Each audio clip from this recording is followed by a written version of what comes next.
Hello, School Transportation Nation. It's Tony Corpin. We're here for another fun-filled week of school transportation news with Mr. Ryan Gray, head of content. Ryan, welcome, sir. Hello, Nation. As always, it's great to be with you. Well, we've got a lot of great headlines this week, and we're going to dive right into it along with an interview with CEO and president of Transfinder, Antonio Civitella. They're a leader in school bus routing software and a sponsor of this podcast, so we always appreciate them. So I want to give them some love. Hope you guys do too. And it's an exciting year, Ryan. We've had a lot happening. 2025 is almost wrapped. Headed into 26, we're looking towards the finish line. We're putting the final touches on our 2026 buyer's guide, our 2026 January issue. I feel like, where did the year go? It just blew by, right? It tends to do that. You start the new year and you look at everything that you have lined up project-wise and conference-wise and article-wise, and you think, oh my, boy, this is going to be a long year. And yeah, you blink and one show's gone, two shows gone, three shows gone, and done. And here you are, you're staring at Christmas and the New Year. So it goes by quickly. Certainly looking forward to some continued R&R here towards the end of the month. But before that, like you mentioned, we have our buyer's guide. Looking forward to that, finishing up the annual school bus production numbers. Looking pretty good, looking like it beat last year, so that's good. And also, as you mentioned, our January issue, we have February on deck right behind that, March, so no rest for the weary. And STN Expo East, speaking of March. Yeah, the deadline for super early bird savings to get 33% off your registration for STN Expo East in Charlotte, North Carolina is the 19th of December. So guys, mark your calendar. Don't drag your feet. Go lock in. Grab your registration now. Come out to Charlotte, suburb Concord out there. It's going to be a great time out in March 26th through the 31st out at the Embassy Suites and Charlotte Motor Speedway. We always have a fun event. And I know you're working hard, Ryan, on building out our content experts as well as all the great sessions, hands-on experiences. I know we did confirm the Thomas Built Buses factory tour of their safety liner C2 plant for their Type C and Type D products that are being built. I know we had a chance to go out there last year, and they've once again offered up their facilities for our attendees to go experience how the cake is made out there in High Point, North Carolina. Absolutely, and looking forward to that. So like you mentioned, that will be bookending our conference on March 31st. But before that, lots of great content lined up. Still finalizing a lot of details as we're recording this. We're just under 4 months away, but we're just 4 months away. And I know all you folks out there in the nation are looking forward to more details on the agenda so you can register. We are updating the website daily almost, tweaking things as I confirm things with speakers and with sessions. We are looking at the issue of seatbelts. Yes, lap shoulder belts on school buses. That certainly is a topic that seems to be primed for a lot of renewed discussion in 2026. So we can jump into that a little bit later. With the conference, also too, looking at danger zone safety. I know that's been a big issue, especially here in the past month or two in the nation, with too many children injured or killed in the danger zone. And oftentimes, as I was mentioning last week, Tony, when we were talking about the National School Bus Loading and Unloading Survey, at the hands of the child's own school bus, or maybe they're a pedestrian. There was the most recent crash last week in Oklahoma. A student was crossing the street, walking with some of his friends. A school bus had just stopped and left some students off. That's what I was looking for some clarification on that, and did get some updated information from the police there in Oklahoma that the school bus then started to turn and it hit the child as they were starting to cross the street. So while that incident, like we discussed, did not entail school bus passengers, still, it's one of those tragic things that happens, Tony, that is every school bus driver's worst nightmare. Certainly a lot of aspects to always train up on. Now, the police did say that the driver was not at fault for that incident, but we know that there have been several other cases already this school year of a student being killed by the school bus. And like we discussed, you look at that loading and unloading survey, almost 60% of the students' fatalities have been by the school bus. So yes, a lot of discussion about illegal passing, and we'll talk about that in a second, because there's a lot of news coming up this week as you guys are all listening to this out in the nation. But certainly one of those things that we cannot forget as an industry, that training of the school bus drivers, training of the students, training of the parents, and absolutely awareness for the motoring public of the utmost safety and care that needs to be exhibited around school buses nationwide. But other topics that we're looking at, Tony, in Charlotte, we're looking at navigating the funding cliff. A lot of folks are very reticent about what's to come in the 2026-27 school year. There were a lot of budget cuts this past school year, Tony, but a lot of the folks I talked to earlier on said, hey, yeah, there were some cuts or some things are tight, but they basically were able to maintain the status quo, but they were worried about next school year. So looking forward to our good friend Tim Ammon, consultant to the stars here in the school transportation nation and school bus industry. Tim will be with us. So great to have him back. Brett Brooks, our good friend, law enforcement security expert. He's actually going to be talking about stress and how folks can manage it better here in these modern times. So certainly lots of student transportation professionals are dealing with stress on their routes and their day-to-day job in their personal life. So he's done a lot of research from a safety and security expert that he is to provide some great information. That's going to actually be starting off the conference on March 27th with our general session. So looking forward to that. Also, we have a couple of hands-on training seminars that are being provided. Saturday, March 28th, we have securing child safety restraint systems in non-school bus vehicles and comparing and contrasting that to how CSRS are secured and installed in school buses. So our good friend Denise Donaldson, the editor and publisher of Safe Ride News, TSD Conference and STN Expo instructor. It's going to be great to have her there. She's always a wealth of knowledge, and folks always get so much information from her. Also, speaking of that danger zone, Tony, FMVSS 111, so that's the mirrors and rear view camera federal standard. There's a grid training that many folks nationwide partake in every year for their school districts. We're going to have Dave McDonald, who actually, as we're writing this, he still is a longtime employee of Roscoe Vision Systems, but he is retiring here at the end of the year. So he's going to be a free agent, and he's done a lot of this training over the years. We've had a lot of this training in past years out in Reno. Our good friend Dick Fisher has provided those. Well, Dave and I cooked up this training that he is going to be offering everybody out there at STN Expo East. So looking forward to that. Other topics, Tony, real quickly. I don't want to bore you with them, but it's good stuff. Multimodal transportation considerations. We're looking at post-accident investigations, social media and AI usage. We're looking at, again, danger zone, removing strategies to remove danger from that loading and unloading zone, proper and timely review of video recorded incidences, and like I mentioned, lap shoulder belts. So we might have some behavior thrown in there too. So lots cooking up, Tony. So really looking forward to. I feel like they got to go to the website, right? Yeah, that was just a litany of things. We got to write that down. Well, hopefully I'm trying to tickle you, but then I'm like, oh, I got to mention this, and that's why I had to open up my spreadsheet here to go over everything. So as of today, as you guys are, December 10th, I believe, when most of you are listening to this podcast, that's the latest and greatest so far. Again, as I finalize more information, we'll get information out to you. Yeah, we'll dive a little deeper on the website. Go to stnexpo.com/east East to find out more.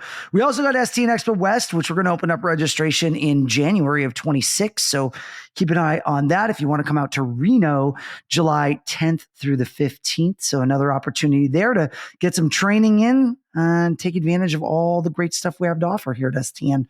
Ryan, I think as we go through, we're talking events. I know we got hit up to come out to DC. There's basically a school bus safety summit that's being put together by some government agencies, some vendor partners. We learned about it briefly and kind of was like, oh, this is a curious thing. So did you get some more details on what's going on there? I did actually, and I know we mentioned in a conversation a few weeks ago about you hearing about this from Bus Patrol, and I had seen something about a National School Bus Safety Summit that I thought was maybe a tie to NHTSA or the National Highway Traffic Safety Administration. It's actually produced by Bus Patrol in conjunction, as you mentioned, with some federal partners. I know NTSB, National Transportation Safety Board, is involved. Also, the not a federal agency, but a very a big organization, the Governor's Highway Safety Association. So that is a lot of state officials, state agency officials in the governor's offices. So they're looking a lot at illegal passing from a prosecutorial standpoint. So, of course, Bus Patrol, one of the leading illegal passing video enforcement program and equipment providers to the industry. National Transportation Safety Board obviously has finally tuned its attention on this topic. I know that other federal agencies like NHTSA, they are also involved. So it's this summit where last I heard there's going to be 300-400 people there. A lot of state and federal agencies, of course, being in DC. I know I was talking to our good friend Derek Graham, the retired state director from the North Carolina Department of Public Instruction. He's going. I'm certainly sure there's probably other current or past state directors in the area. Lots of school districts in that area are going to be going. I know I talked to our good friend Kiba Baldwin, Tony, the other day. Of course, he's the reigning transportation director of the year for School Transportation News, director of transportation there in Prince George's County public schools in nearby Maryland. So they are a bedroom community and also hitting a huge radius around that whole area of Virginia and DC. But he's not going, but he said he knew about it. He's sending one of his staff members. So certainly I was talking to Bus Patrol a little bit about that. And really what they're looking to do is try to, of course, get that awareness out there. There's so many states are interested. So many states have these law enforcement, illegal passing enforcement programs. I think it's over 24 states nationwide and counting. So I know that that's always something that we continuously see in the news cycle. But also, too, I was mentioning, at School Transportation News, like I was mentioning before, we're looking at complete danger zone safety, and illegal passing is certainly a big element of that. But we need all of the stakeholders and to be coming together and be talking about a uniformed, taking a uniform approach to school bus danger zone safety. And he agreed with me and said that's one of their main aspects of this. And we talked a little bit about, we had a recent article, Tony, on the National School Bus Safety Month that the Senate approved despite the government shutdown. So I had mentioned that article I'd written a few weeks ago. There's a PSA that's in development with that. Of course, we know our friends at the Michigan Association for People Transportation, Katrina Morris, their executive director. She is big on this and has a PSA out. She's working on another one, I hear. Stay tuned. Gary Peters, who's the senator from Indiana, he's involved in a Stop for School Buses Act on the federal level. They're looking to create PSAs. We talked about that last week, I think, Tony. But so many of these things are happening, but I'm gathering that the right hand doesn't often know what the left hand is doing, and surprise at the federal level and the government, state government level, that some of that miscommunication or lack of communication happens. But really, the industry is focused right now, I think, on trying to get attention to this topic, and bring in stakeholders and bring in legislators and say, hey, let's all fight this battle together. And really, the upshot of this summit in DC is trying to do exactly that.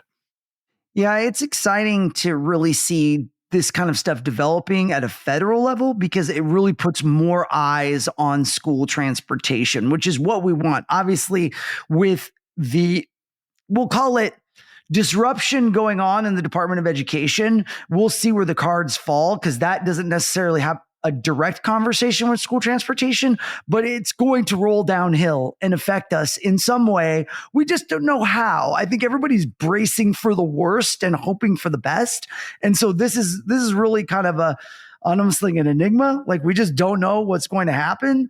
And so I'm excited to see more agencies talking about safety, elevating the discussion. It's a good thing for the industry.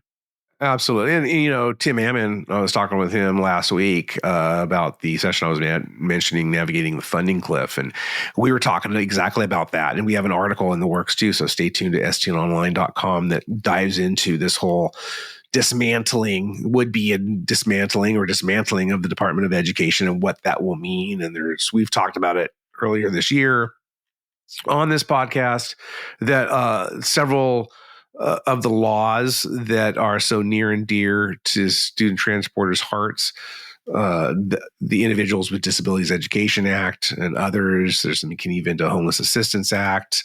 There's, of course, the Elementary and Secondary Schools Act that are federal law, and they're not just going to go away. Now, in talking with some experts over the past several weeks since President Trump announced, some more detail on where some of these programs could go, there has been no talk yet, at least publicly disclosed, on IDEA moving from the Department of Education. Also some rehabilitation services as well. So this is still very much in its infancy. And again, these are proposals. I think Congress is still going to have to act on a lot of this. And there's a lot of folks that are very interested to get their hands involved in the work that needs to be done. So, but like you said, Tony, this seems imminent at some point down the road. We'll have to wait and see, but certainly it does not have that direct funding implication. But like you said, the money rolls downhill, and how states allocate those block grant funds from the Department of Education. We know that when push comes to shove, money is always going to go to the classrooms first. So a conversation we've been having for decades really is student transporters need to be running as efficiently as possible. They need to be, obviously, safety is tantamount to that. But around that, how are they making the lives of their superintendents, their school boards, easier? How are they helping to influence the funding so that more money can go to the classroom? How are they able to put the proof in the pudding that their transportation operations are affecting that bottom line, getting kids their butts in the seats in the classroom, that transportation is that extension of the classroom? So all of these things that we talk about daily, weekly, monthly in the magazine and online and in the podcast, it's really coming to fruition right now. And if school districts are doing the best they can and doing God's work out there in their communities, and they're able to prove their successes. Again, we've talked about key performance indicators, KPIs, all the technology that's out there that helps develop those, track those, optimize those. If you have the story, tell it, show it, so you can prove, hey, transportation is not part of the problem. it's part of the solution. And then hopefully, if we do see additional further funding cuts, transportation might be spared, or it'll be inoculated a little bit, those cuts, because transportation will be viewed as, hey, this is a viable, necessary service that gets kids into the classroom ready to learn. And we can't do anything to cut it, or we have to minimize the cuts so that we don't impact those powerful services. Yeah, it becomes a quandary, right? I think whenever you're in transportation, you're just reacting, right? Because really, can we affect anything in terms of change at this point? It's kind of, we're just dealt our hand and you got to play the cards you're dealt, right? And this is how it is. So regardless of how much we ideate over it, I think people are just going to have to just wait and see. I mean, to me, that's just really what it ends up being, more of a wait and see. How's it going to play out? And what does it mean at a hyper local level, right? Because a lot of the Fed is pushing back towards the states, right? So it says, hey, we want to put the burden back on the states to handle the funding, handle the management. And I mean, and this is kind of how pupil transportation has been. It's really been more of a state thing anyway. Now, obviously, programs like you talked about at the federal level that affect students with disabilities, could be homelessness. There's a lot of other programs that help fund things at a state level, but for federal dollars. DERA, that's another one, obviously, that's been up for grabs with the clean school bus or heavy duty funding kind of going away. They're like, hey, DERA is going to play a much bigger role. Well, we used to report on DERA all the time, but when these other programs rolled out, they basically took DERA away. And now that they're going away, hey, DERA is coming back. So it kind of ebbs and flows. So it's always interesting to me to see how this stuff kind of plays. So Ryan, we have kind of a heinous headline, right? Jury finds Richard Leonard's murderer, I guess. Yeah, murderer. Yes. So obviously that was one of the big things in the industry several years ago. Believe it was the second school bus driver that we know of killed in the line of duty. That gentleman who was accused of that murder and arrested, Joshua Davis. He was arrested back several years ago after this happened, and he was on trial. The attorneys were trying to get an insanity plea going, and ultimately the jury did not buy that. They did find him guilty. So as we went to press, we were still waiting for the sentencing on that. But that insanity plea did not work. Again, when it comes to security, one of the worst nightmares for any school bus driver would be someone armed getting on the bus. And in this case, back in 2021, Joshua Davis stopped the bus. Richard Leonard, to the school bus driver, who was 72 at the time, and we've reported on it, but he opened the school bus. The guy was trying to ask directions. He got on, wielded a knife, and stabbed Leonard. And he ultimately died. And just what a horrific tragedy, and a busload of kids. I mean, again, a worst nightmare for the industry, but really helped, maybe not kickstart, because there was already a lot of security training going on, but I think it just was a stark reminder of how important it is for school bus drivers to get training on what to do when the worst case scenario could happen to them. And, there are training programs in every state almost that deal with this. Tons of consultants now that are brought into school districts to train school bus drivers and student transportation personnel on how to try to disarm an attacker. There's the one, on the one hand, you have like run, hide, and fight and Alice training, where some of the law enforcement folks I talk to, a lot of them actually say, "Oh, that's not a great plan." Now, again, you're going to need to do whatever you have to do to defend yourself or defend your kids when push comes to shove. But there are so many aspects to security training. You look at what the years of training that law enforcement and military go through, and the high stress situations that they're trained on and that they work in every single day. It's really hard to train a school bus driver in an 8-hour or even a week-long session on how to attack or an attacker. I know that right now, I think it was in the state of Florida, I believe, that just passed a law recently allowing school staff to have guns. That's another thing. I know Texas is a state that allows that as well and has for several years. It's one of those things that, a lot of those folks, they are very familiar with firearms, but a lot of the law enforcement I talk to say it's different when you're actually pulling the weapon to shoot somebody.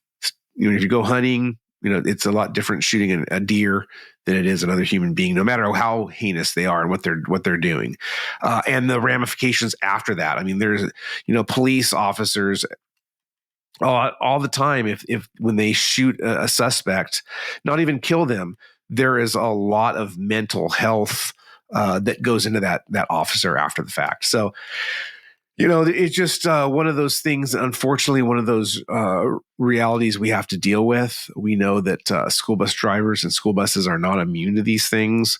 So certainly this was a big wake-up call for the industry. It's good to see that Joshua Davis is getting his just punishment on this. And again, our hearts and prayers continue to go out to the family of Richard Leonard, as well as his employer, Pasco School District out in Washington. Yeah, thanks for those updates, Ryan. We're going to head over to my interview to talk technology with Antonio Civitella. All right, School Transportation Nation, as promised, bringing to you the technology expert, 37 years of experience out there in the market, Antonio Civitella, President and CEO of Transfinder. Tony, great to see you, sir. Hello, everybody. Wow, it's getting cold in our area here, upstate New York. I think we're getting below near zero. I think the other night was about 3 degrees without the wind. So it's getting cold, which means you get inside and get to work. That's it. Holiday parties, cheer, Christmas time, Hanukkah. You got all the festivities coming your way. I know Transfinder always hopes an epic holiday party for your staff. How big is the staff now? How many staff members you got over there at Transfinder these days? Worldwide, we have over 212 employees. Wow, that's big, man. It's gotten bigger. It has gotten bigger. We have a lot going on. We've added. There's been so many new positions and new titles and just a lot of great things. It's not that we're sitting in a room like, oh, what could we change things up? No, it's really we are looking at how's the market changing. Really, technology is driving everything. How is technology driving? I think the word of the year was definitely AI, generative AI, but we also see a whole nother level with more agentic. And even today, I made a phone call to service my vehicle. And it was this human being sounding an individual that was asking me questions. I was a little frustrated, which I think that a lot of people do get frustrated with even human beings. And right away, that individual said, let me put you with somebody right now. And so I think that's just was so cool. It didn't solve my problem, of course, but I do see a massive way to just learn. The machine learning is going at a fast pace. So this is just a lot going on. Yeah, we'll dive into the top technology trends that Tony sees. I'm very curious about that. But I think before we get to the to the meat and potatoes, also got to talk about Transfinder's new product, the Santa Finder. Right? You got the Christmas tree out. I know on social media you guys do big festivities in your area and kind of keeping with the holiday spirit and supporting your community. I think is it 50-foot tree? Is that? I feel like the tree gets bigger every year. It's definitely massive this year. It's very large. The crane was massive.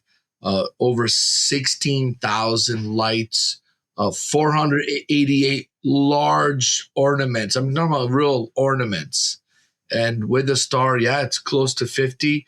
I think it's near the size of the one at Rockefeller Center. So yeah, that's impressive. Very cool. Very cool. Well, let's dive into it. So let's talk a little bit about the top technology trends that you are seeing down the road in 2026. What would you say your top 3 tech trends that school transportation professionals need to keep an eye on as they look towards the new year? I think the big things going on is that in this market, and really in the routing logistics market, there's been a lot of new companies, which, as a company that's been around for many years, now I'm working on our 4th decade, right?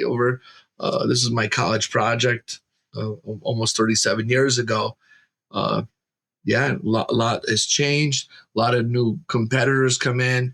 A lot of private equity is injecting tons of cash into this space. And so we look around, like, what's going on. Of course, as much as we don't want competitors, we do like competitors because sometimes they do bring up some new ideas. There are innovators.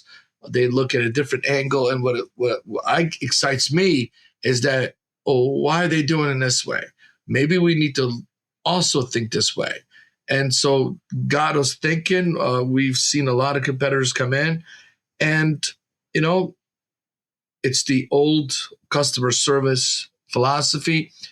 Take care of people, because if you don't, others will. But also, we got to be careful. Companies can say whatever they want to say. It's hard to verify and validate what they're saying is true.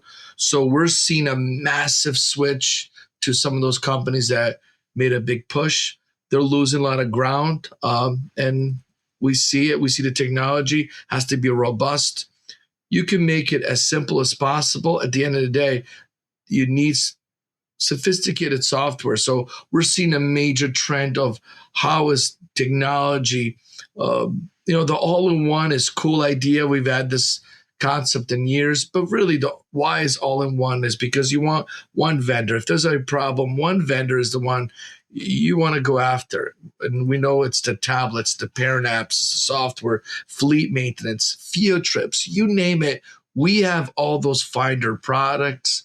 And what excites me is that as all of these products are maturing, they're doing even better job communicating. Let me give you one. It's called Viewfinder. It's a product that is a district-wide product.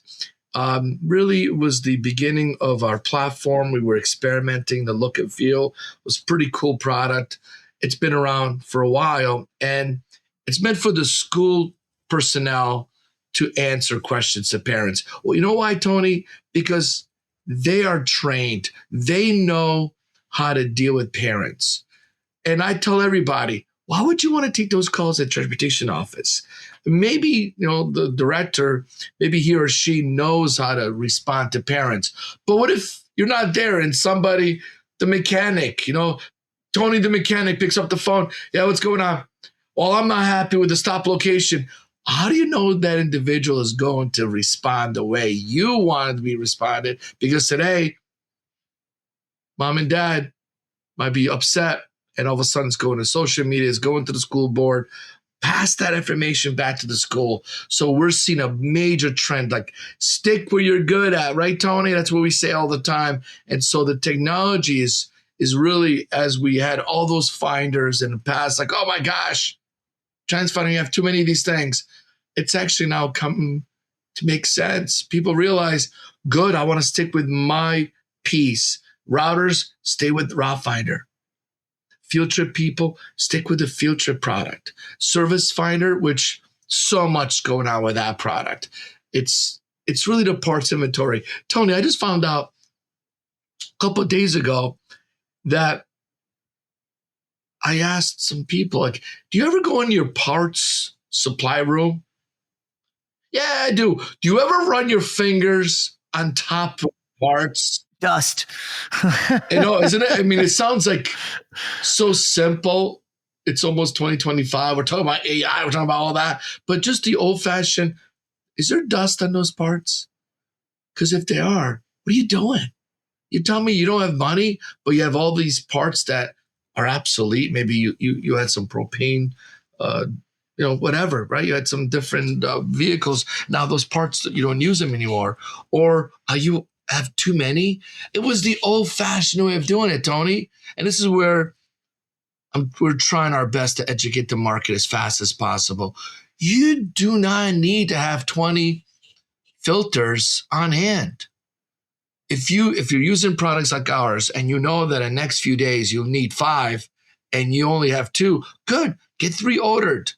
And most likely, and I know a lot of schools now can order directly from Amazon or from their parts company. They know that Amazon is right there. They have to send you the parts within a couple of days. So Tony, why have 20 inventory ever again?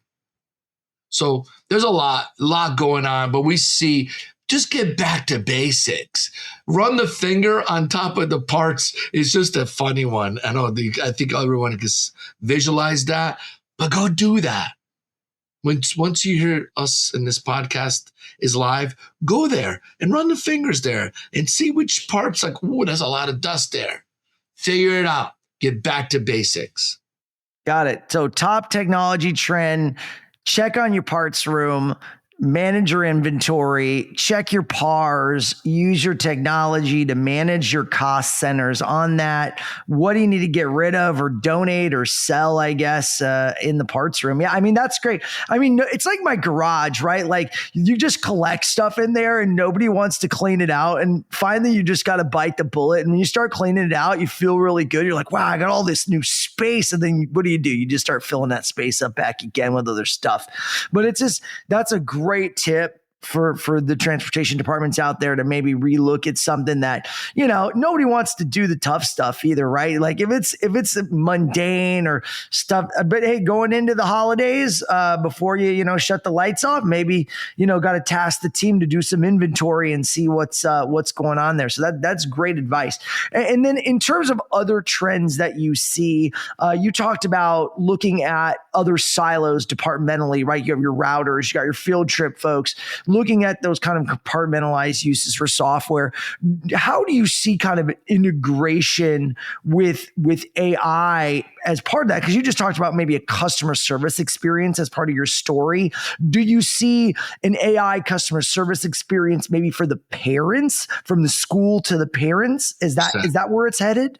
I think there's a huge opportunity for parents to either use chat in our Transfinder product and really get a human-like, more of a language model that's more human-like and that it responds back to you.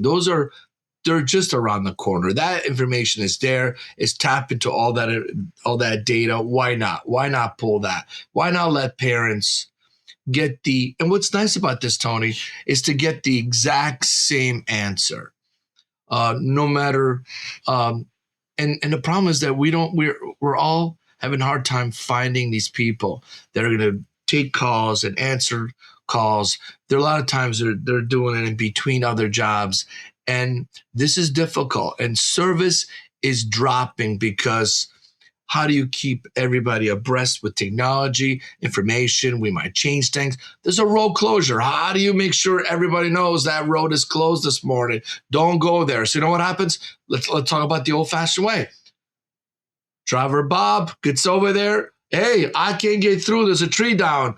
And then all of a sudden, then next person comes by. Driver Michelle. Oh, I'm behind Bob. I can't go anywhere. Boom, boom, boom. A queue just got added.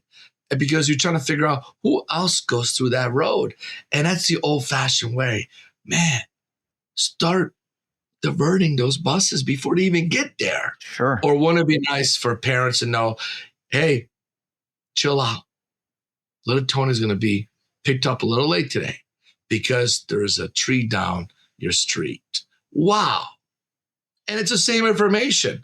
As a parent, maybe I'm calm down a little bit. I can maybe stop making phone calls to everybody because I know that the tree was down. And clearly, if it's down in front of my house, I know that. But how would I know it's down a mile or two from here? And those are the things. Yeah, clear communication, right? Clear communication plays a big role in de-escalating people that may be angry about a situation where transportation, it's not their fault, but they're dealing with the situation just like everybody else on the road. Totally makes sense. And the problem is when somebody calls and they don't know the answer, that makes that person even more irate.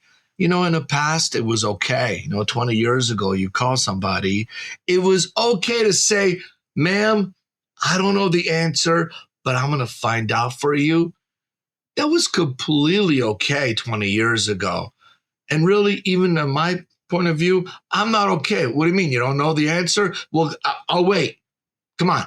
So we're so impatient. I mean, I could just get an answer within 5 seconds, but now I'm asking for my precious kid, and you don't know anything about my kid. I got a problem with you. You see, and that's the problem. That data's right there. We're training people as fast as possible, but man, I see communication is harder and harder today. We have so many cool tools, right? We can text each other. We can email each other. We got Teams. We got Google. Man, we have so many technology, but we actually have a harder time communicating the correct information. Isn't that crazy, Tony? Yeah, it's wild. Yeah, no, when you think about it, there are a lot of tools out there, project management tools, communication tools, different softwares. And then, what are people living in? We have Teams and Slack and all these other kind of inner office tools as well. But when someone's out on the road, right, now you have to look to your partners like Transfinder to say, hey, how do you communicate with your drivers in the field in a live environment? Is that over a radio? Is that over via text message? Is that instant messenger, like you're DMing? Like, what are those different channels that you're doing it? Well, Tony, I think what happens is that everyone now feels like they could just, I have an idea. Let's do this now. And then everyone's going to have their own way of doing things. And you really can't replicate that. It's a horrible model. The model that you can't replicate or everyone has a different way of doing things because they're more comfortable with that. That's just a horrible formula there. You don't want that. I was just talking to a client. They just incorporated Wayfinder, which we're super excited with that product. It's our navigation, attendance. It's on a tablet. And client for many, many years. So their map, of course, of old maps, the updated maps. So the physical location of the stop may not match reality, which happens. So I was talking to this person and the bus garage is not really the right spot. It's like, all right, how many bus garage you have? One. I know. So how many trips you got? I don't know, 2 days to get it done. So of course, as president CEO, I could have those conversations. What are you doing? Why are you talking to me then? Get going. I think we all have all these awesome tools, Tony, and I blame myself too. I'm like, how can it be? I got to actually do the work. Yeah. How about you just put your head down, get on a keyboard and the mouse and get it done. Unfortunately, I think we all want this magic pill. We want this, hey, drink this glass and it'll be all done for you. It doesn't exist yet. And I think I forget it myself, right, Tony? How many times what the heck? Why do I have to do this? Because you have to. So it was a great conversation. We were both laughing. It's like, I know. So you have bus garage, you got to move the location. Yep. If you don't move the location, then the bus never triggered that they left the bus garage. So do you know how to do it? Yeah. I know it's going to move it. Yeah. Mouse, drag, let go, save. Yeah. Now, did you find that, okay, so clients, they ask a lot of questions of your team. What are the typical top FAQs you see inbound? Because I'm sure the nation, the listeners out there may even have these questions themselves. What do you guys typically see from your team in terms of top FAQs? I have to save 10%. I have to save money. That's why I need your help. So a lot of times we get hired to go find savings. Again, we're savings. It's everywhere. If you're talking about 10% of your transportation budget, you go across the board. Yeah, we'll start with the finger, right? Is there dust over there? Well, let's get rid of some parts. Stop ordering too much. That's a good savings. What's going on with your vehicles? How are you doing your work orders? Are you managing your preventative maintenance? How's your routes? How many kids? I mean, you got to look at everything. And that's where our tools, we could do it for you, or here's how you do it. And by the way, when your superintendent asks you again next year, say, hey, I got to shave 2% more, you know how to do it. And this is where the board is coming down saying, and they're asking our director of transportation to commit to a dollar amount of savings. This is scary. I didn't really see that before. But they're saying, hey, we need this. Can you do it? Well, what are you going to do if you're a director of transportation? Hell no, I can't do it.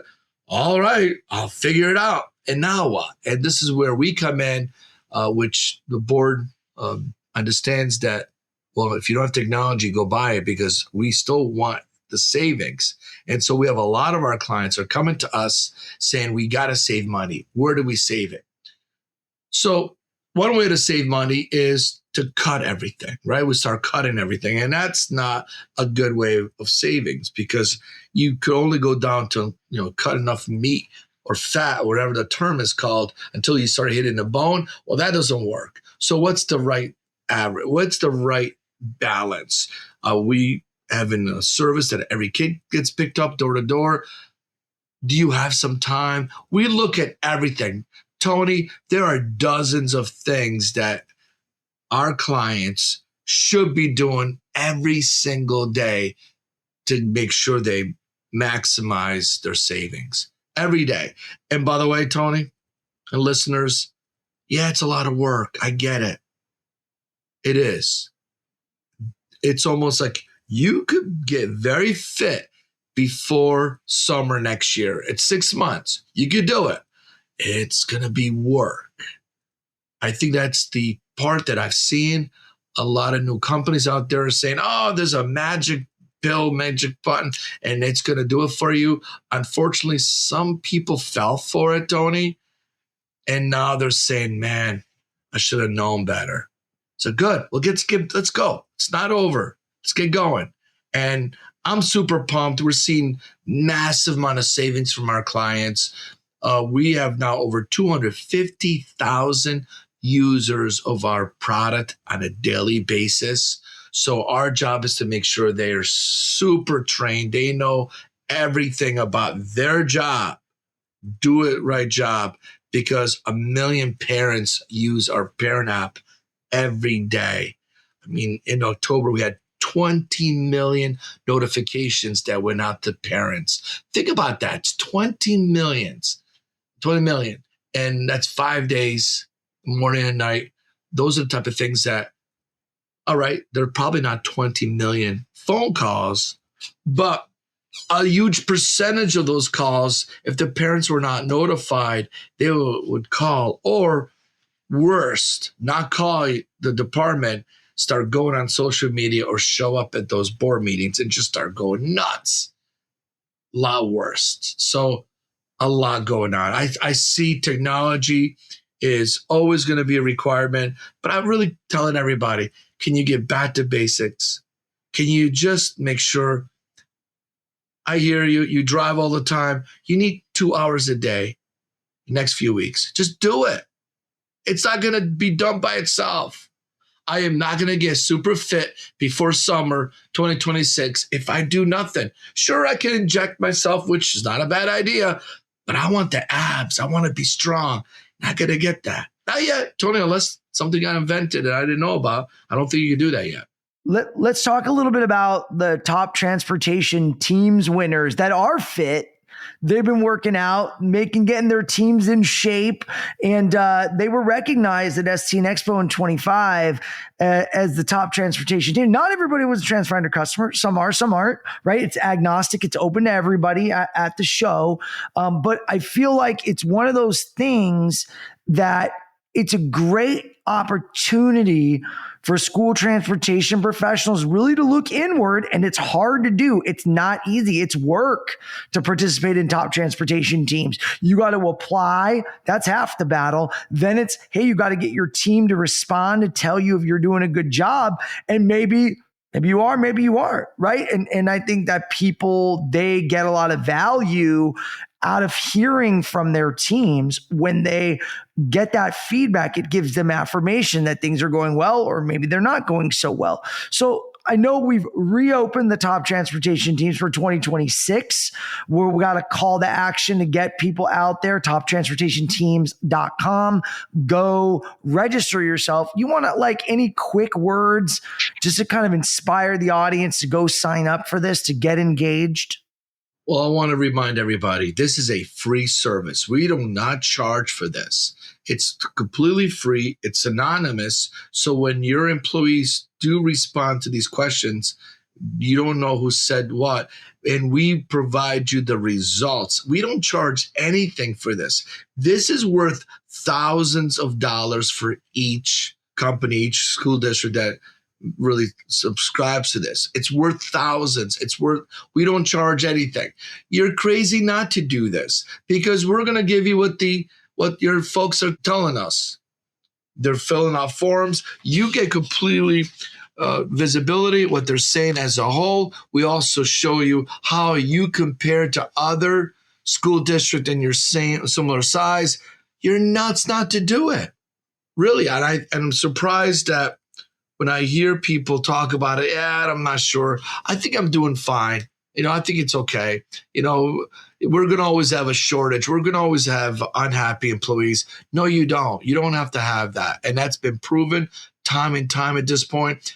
I really have to think we are now the experts in this type of field, Tony. I know we're supposed to be experts in technology and routing. I get it. But I am confident now that we are experts. We can sniff out. That finger dust test that I just mentioned a little while ago? Yeah, absolutely. Yes. I can tell you right now from just few questions where you could fix things right now. But if you don't want to do it, if you're not trying to get in shape for the summertime, I get it. I understand it's a lot of work. But I could tell you personally, if I look at those answers, where you need to fix things. And some of those things are easy fix. Come on.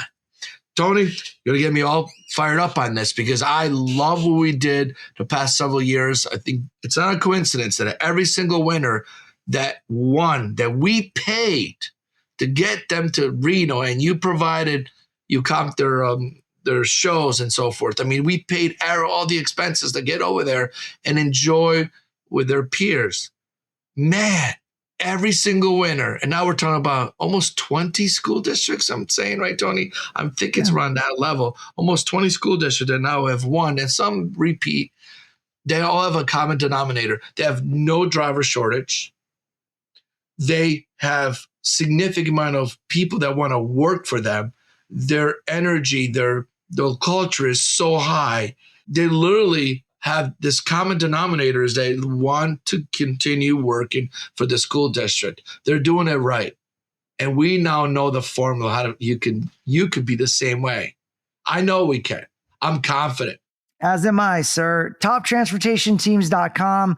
Go on, take a chance, register your school transportation department to participate. Also, go check out transfinder.com. I'm sure Tony will be happy to have his team talk to you about anything if you want to get yourself in fighting form for 2026 or even sooner here as we head into the tail end of the holidays.